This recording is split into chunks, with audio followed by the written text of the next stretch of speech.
E aí, galerinha do nono ano, tudo bem com vocês? Grande abraço. Mais uma aula de geografia. A gente vai dar uma olhadinha aqui no seguinte conteúdo, galera: blocos econômicos. Tranquilo? Então vamos lá para nossa aula. Então a gente vai aqui dar uma passeada em relação às formas de relações econômicas, né, entre as nações, né? Então a gente vai começar aqui dando uma explicação por esse modelo, né, que é o absolutismo. Então, o modelo de organização econômicas anteriores ao que a gente entende por blocos econômicos. Então, a gente tem aqui as monarquias absolutistas, né? Então, as monarquias absolutistas, né, que surgiram então e passaram a adotar determinadas formas de organização política e econômica do século XVI e século XVIII, eles vão adotar um conjunto de ideias, de práticas econômicas, né, justamente para conseguir riqueza e poder. Então, qual modelo econômico, né, que vai se encaixar nesse projeto político das monarquias absolutistas? Será o mercantilismo, né, uma etapa bem anterior ao modo de produção capitalista.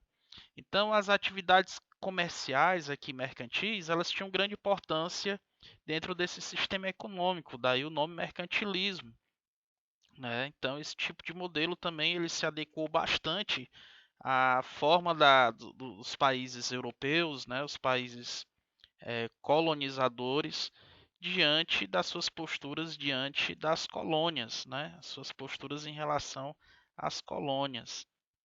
Então, absolutismo e mercantilismo caminharam sempre juntos, né? A prática mercantilista tinha como objetivo fortalecer o poder do rei através do enriquecimento da sua nação. Então, a gente tem aqui esse esqueminha aqui mostrando como é que seria sustentado o Estado absolutista a partir do mercantilismo, né? Então, o absolutismo ele seria uma forma, né, já de tentar possibilitar as relações econômicas de acordo com os interesses comerciais da sociedade burguesa, já não estava tão envolvido, né, com aquela prática da Idade Média, fundada no feudalismo.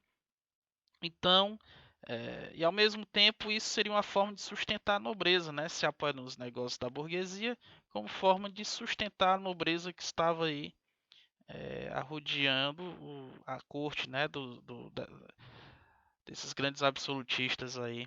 Então, os objetivos do mercantilismo seriam o metalismo, né, entesouramento de metais preciosos, fortalecimento do poder real, e os meios seriam o que? A partir das relações comerciais, o protecionismo, né? Então, quando a gente fala em metalismo, galera, a gente precisa entender, né, voltando aqui um pouquinho para a aula de história também, né, que vocês já ouviram falar disso. Então, quanto mais ouro e prata uma nação possuísse, mais rica ela seria, né? Então, muitos governos nessa época, muitos estados absolutistas, evitavam com que houvesse a saída desses metais, né, dos cofres públicos. É, por isso que a gente fala aqui do fortalecimento do poder real. Outro ponto que a gente pode falar aqui é sobre o protecionismo, né? O que é que seria o protecionismo? Seria um incentivo ao comércio, à indústria.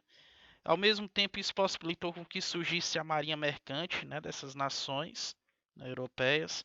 Isso seria uma proteção da economia, né, principalmente frente à economia externa.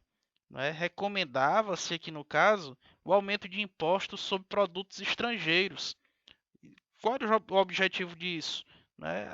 O objetivo disso era fazer com que essas mercadorias estrangeiras, né, se tornassem mais caras do que as mercadorias nacionais, ok? Então, outro ponto que a gente pode colocar aqui é o colonialismo, né, colonização, a pirataria, que era muito praticada, né, e balança comercial favorável. O que é que seria isso, galera? Isso vem decorrente também do metalismo, ok? Então, na época, o dinheiro, a gente já falou aqui do metalismo, mas o dinheiro era feito de quê? De ouro e de prata.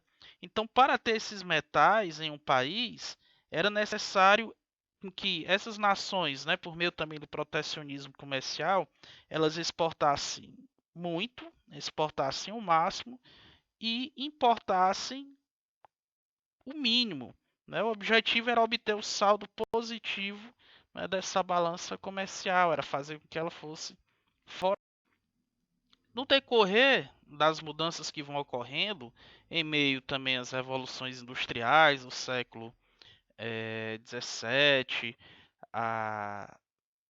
o iluminismo, né, as revoluções iluministas, as revoluções burguesas que vão ocorrendo, vão surgindo nesse cenário europeu mudanças para as relações econômicas. Então surge aí um conjunto de ideias, de teorias que é o liberalismo econômico, ok? Então, a partir do liberalismo econômico, a gente vai ter aqui vários teóricos, né? Essa teoria do século XVIII, né? Um desses teóricos é o Quesnay, que ele entende que o produto da riqueza, né, estava na agricultura, né, na atividade agrícola. Vicente de Guarnay, que para ele a atividade comercial, industrial, deveriam usufruir do máximo de liberdade para que desenvolvessem a acumulação, né, de dinheiro, de capitais. Mas aí a gente vai ver justamente que essa teoria do liberalismo econômico, ela vai surgir no contexto do fim do mercantilismo. Ela vai ser uma resposta à política, né, de intervenção econômica do absolutismo, ou seja, o objetivo aqui é fazer com que o Estado ele não possa intervir na economia, que o Estado não regule as atividades comerciais.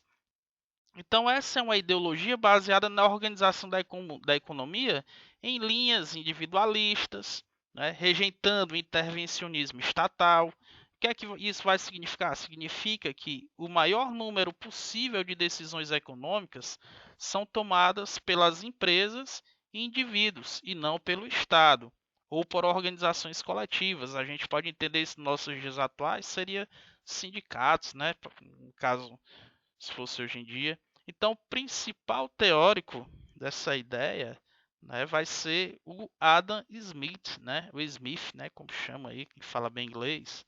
Então, considerado o pai do liberalismo econômico vai ser esse teórico aqui, o economista escocês Adam Smith, né?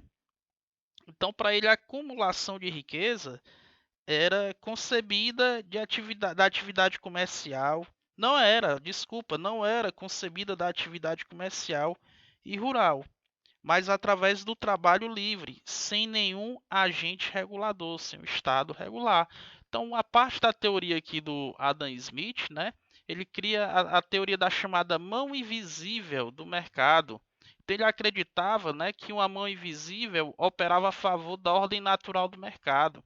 Então, essa mão invisível é uma força que leva à busca do interesse próprio individual, de modo a contribuir para um bem comum. Cada indivíduo persegue seu próprio interesse, o que contribui para o maior bem-estar social. Outro ponto, a busca do interesse próprio individual se torna o motivo fundamental da política econômica. Então, Adam Smith ele explica, né, que a mão invisível não funcionaria adequadamente se houvesse impedimentos ao livre comércio, se o Estado aqui se intrometesse nas atividades econômicas. Então, esse conceito de mão invisível foi baseado em uma expressão francesa, laissez-faire, né, mercado livre, que significa que o governo deveria deixar o mercado e os indivíduos livres para lidar com seus próprios assuntos. Essa teoria aqui, né, da mão invisível do mercado é o que ela vai, de certo modo, também cair um pouco por terra com a crise de 1929, mas bem anteriormente ela também vai influenciar uma livre concorrência que vai se acirrar ao ponto de estimular a Primeira Grande Guerra Mundial, né, no século XX, né, Primeira Guerra de 1914 e 1918. E aí a gente vai entender aqui, diante de todo esse conjunto aí da economia no mundo, a gente vai ver como é que essa economia ela vai se aplicar aos aspectos geoterritoriais. Então, a gente vai falar aqui um pouquinho dos blocos econômicos, né? O conceito dos blocos econômicos. são associações de países que estabelecem relações econômicas privilegiadas entre si e que concordam, olhem só, concordam em abrir mão de parte da sua soberania nacional em proveito da associação, ok? É, a partir da última década do século XX, a economia mundial se tornará globalizada. A tendência é a formação de blocos econômicos destinados a realizar uma maior integração entre seus membros e facilitar o comércio entre os mesmos. Então a gente tem aqui nesse quadro, né, alguns exemplos de blocos econômicos, né, os que são mais conhecidos, tá ok? A gente vai falar um pouquinho deles mais lá à frente. Então, como é a forma de organização desses blocos econômicos? Eles adotam a redução, o objetivo aqui é adotar a redução ou isenção de impostos ou de tarifas alfandegárias e buscam soluções em comum para os problemas comerciais. O comércio entre os integrantes de um bloco aumenta e gera crescimento, né? Crescimento econômico, comercial, né?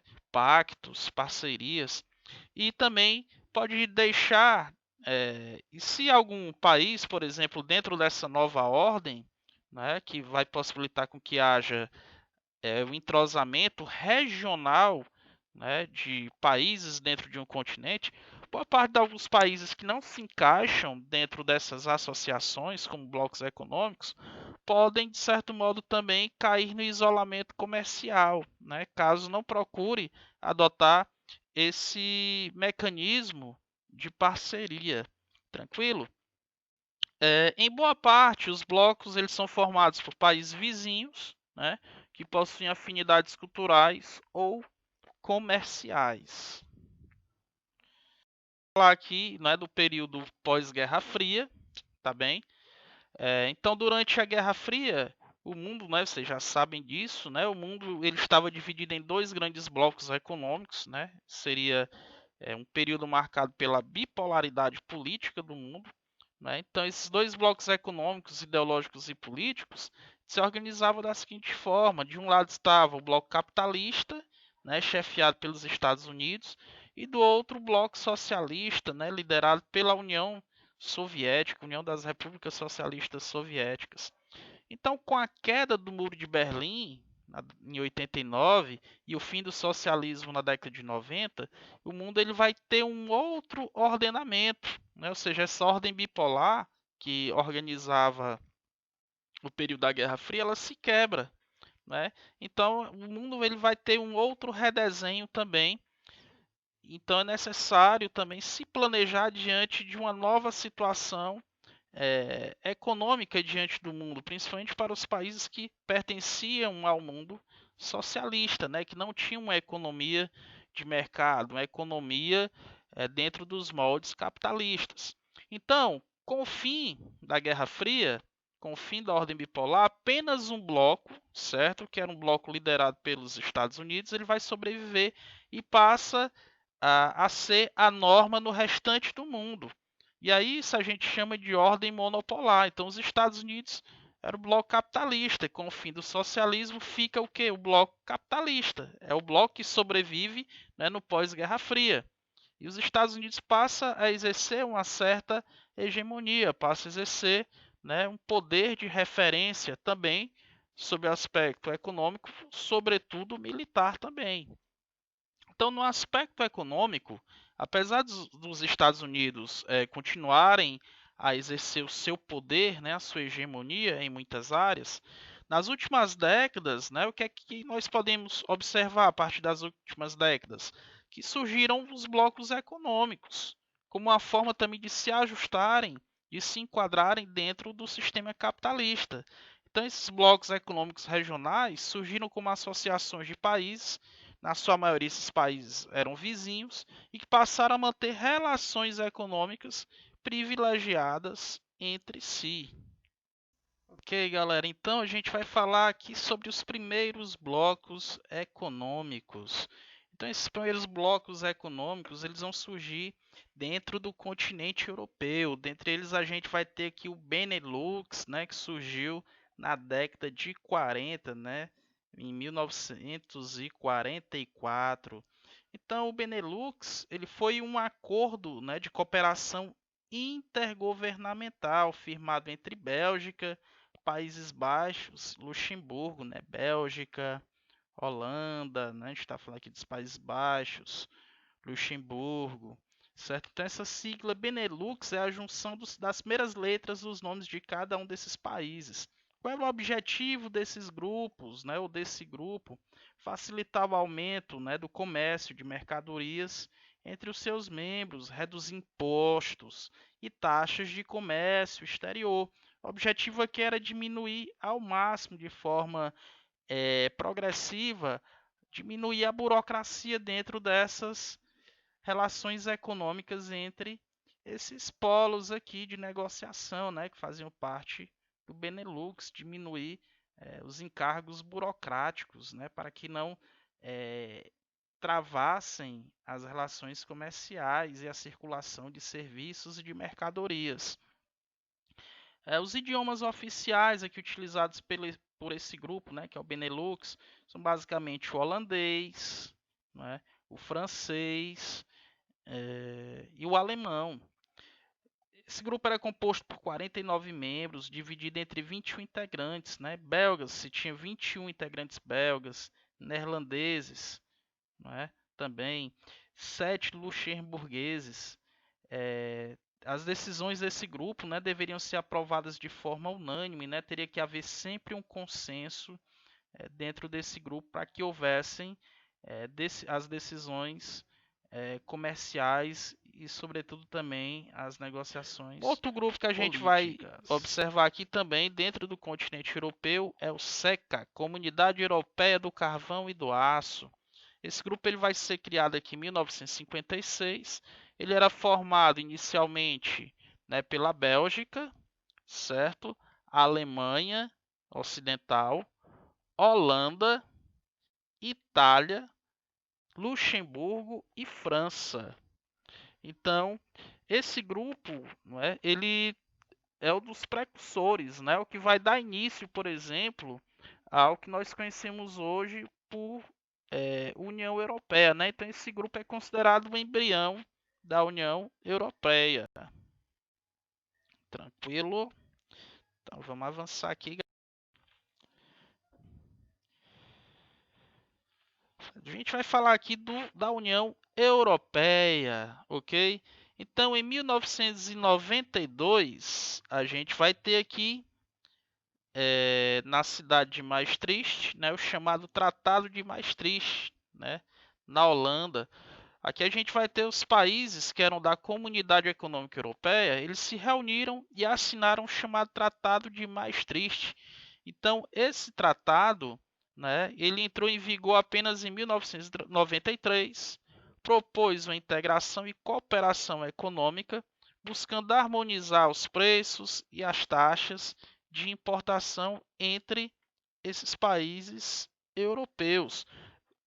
No decorrer do tempo, dentro da União Europeia, né, se constrói uma moeda bem forte, né, muito valorizada, o euro, como outros tratados, né, ou acordos. A gente pode citar aqui como um acordo aqui, os acordos de Schengen, que é um acordo de livre circulação entre as nações europeias, né? Ou seja, um acordo de abertura de fronteiras entre as nações europeias, né? Ou seja, esse acordo de Schengen, ele possibilita com que haja um trânsito entre as nações europeias, ou seja, são aspectos territoriais aqui, ou de eliminação de fronteiras, com o objetivo de que haja uma circulação não só econômica ou de serviços, mas que também haja uma circulação humana, né? A ideia do cidadão europeu. Então a gente tem aqui os países europeus ao longo do tempo, não é? Os países que vão entrando na União Europeia, tranquilo. Aqui a gente vai ter a entrada dos países em 2004, tá ok? Na União Europeia.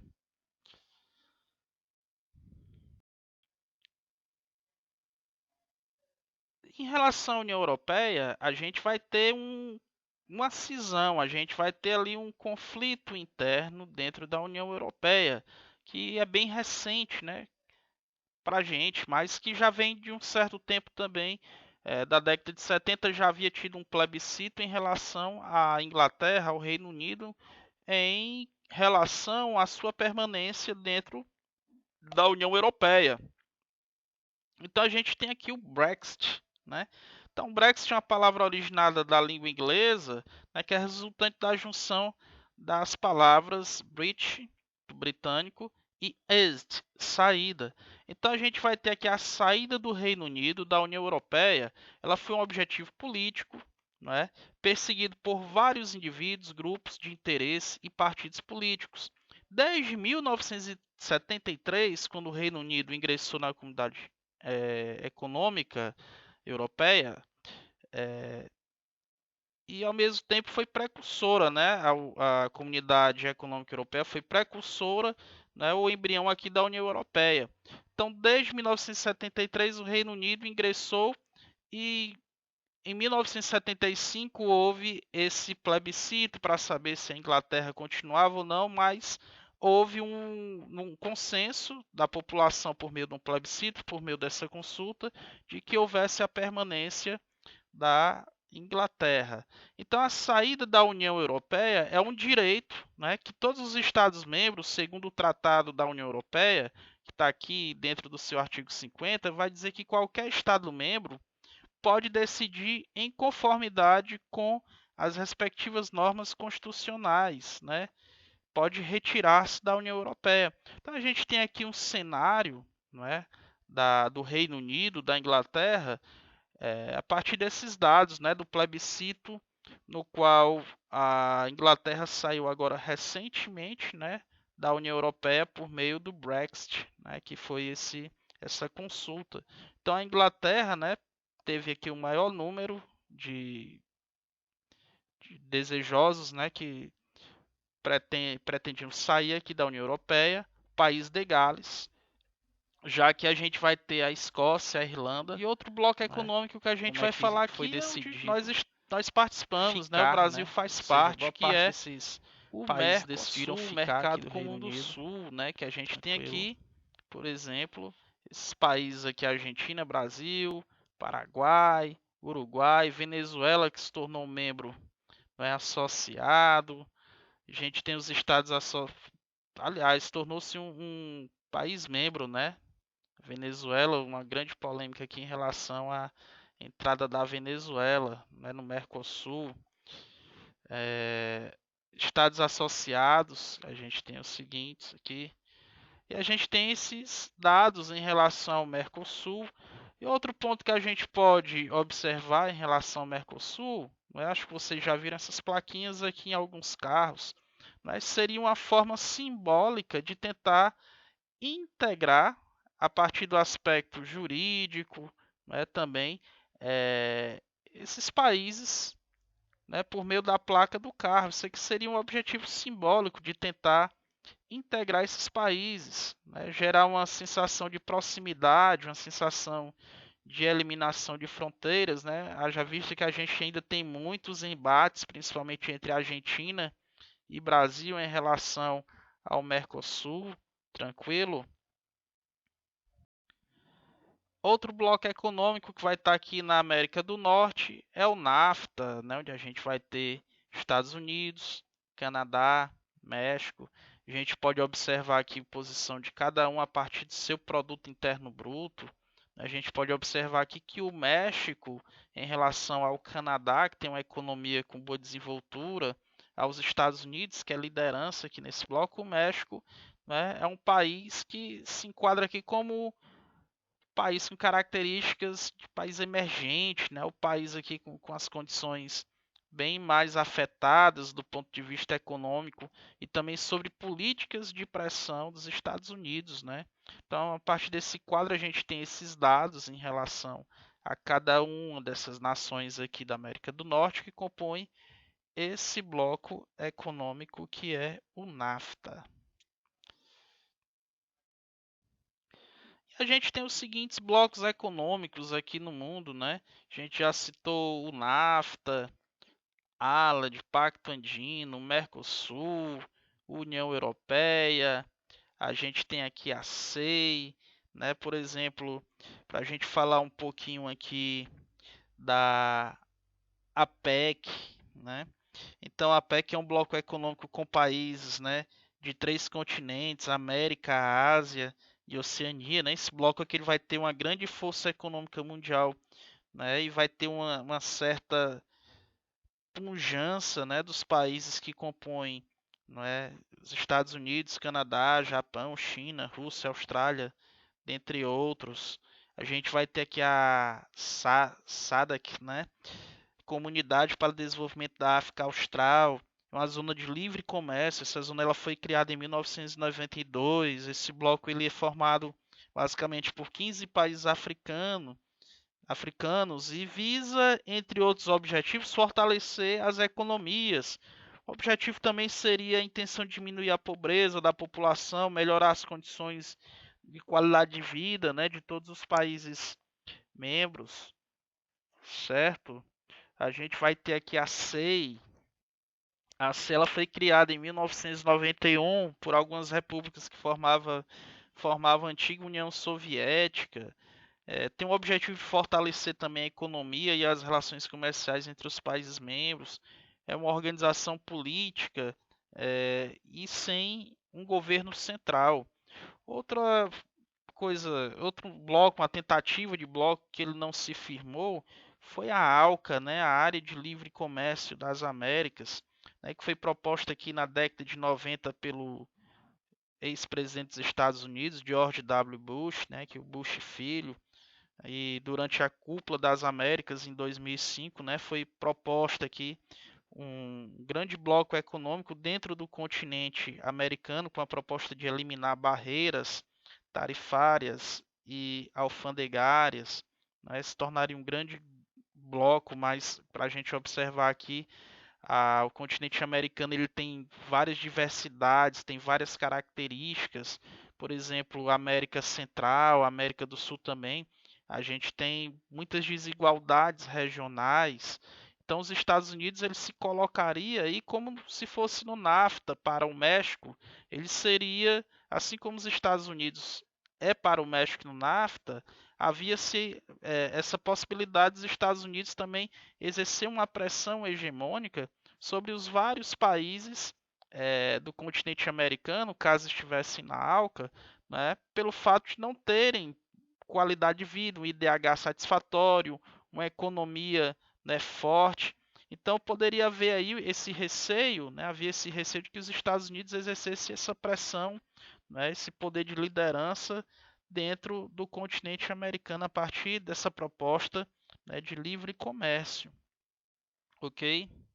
Então a gente tem aqui os vários grupos, né, econômicos, a gente citou aqui alguns, e o BRICS, né? Então o BRICS ele não é um bloco econômico dentro da mesma forma de organização como esses que nós citamos, né? O BRICS ele foi um termo criado por um economista britânico, Jim O'Neill, que ele estava a fim de entender, ele estava querendo entender como é que funcionava a economia desses países emergentes, né, desses países que estavam tendo um crescimento econômico, sobretudo aqui a China, não é?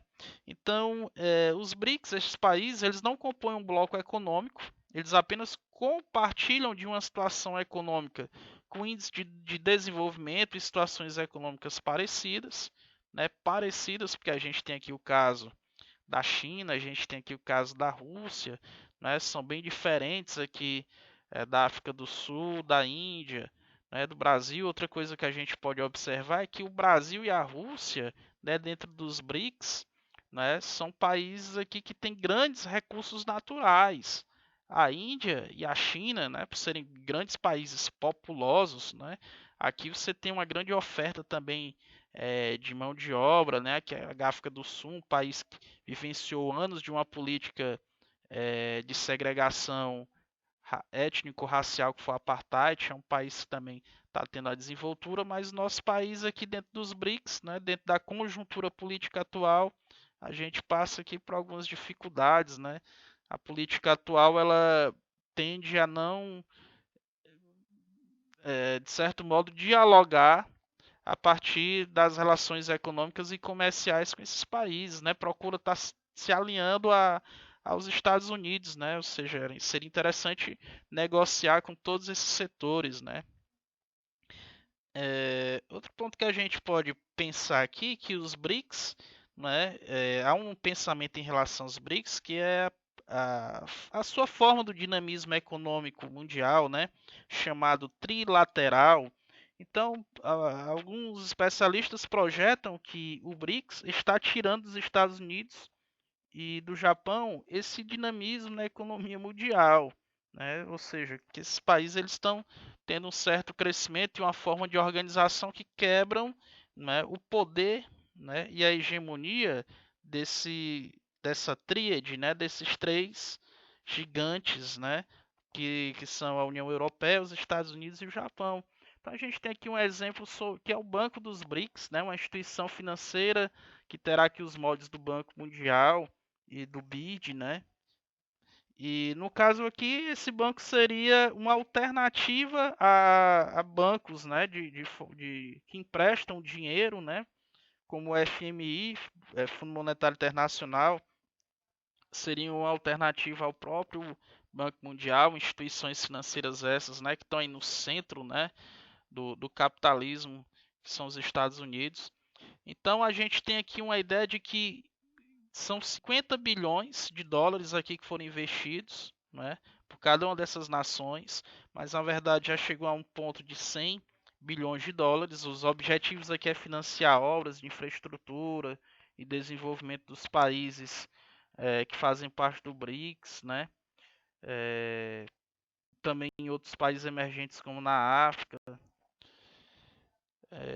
Então a gente tem aqui esses dados em relação aos BRICS, né, e lembrando que os BRICS não se enquadram dentro da configuração de blocos econômicos.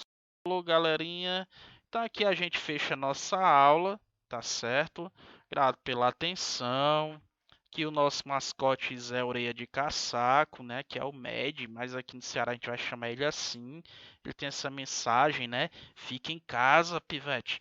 Lave bem as mãos, use máscara, cuide dos idosos. Se você tem irmãozinho, é que não tem irmãozinho, rapaz. Cuide do bichinho, né? Cuide das crianças, tá certo? Contamos com a sua participação. Lembra que estudar é o melhor caminho para superarmos os obstáculos. Galera, ó, vai lá na plataforma, né? Posta lá as atividades pelo WhatsApp, né? Pro tio Pedro dar o visto, tá bem? Um grande abração, fiquem com Deus.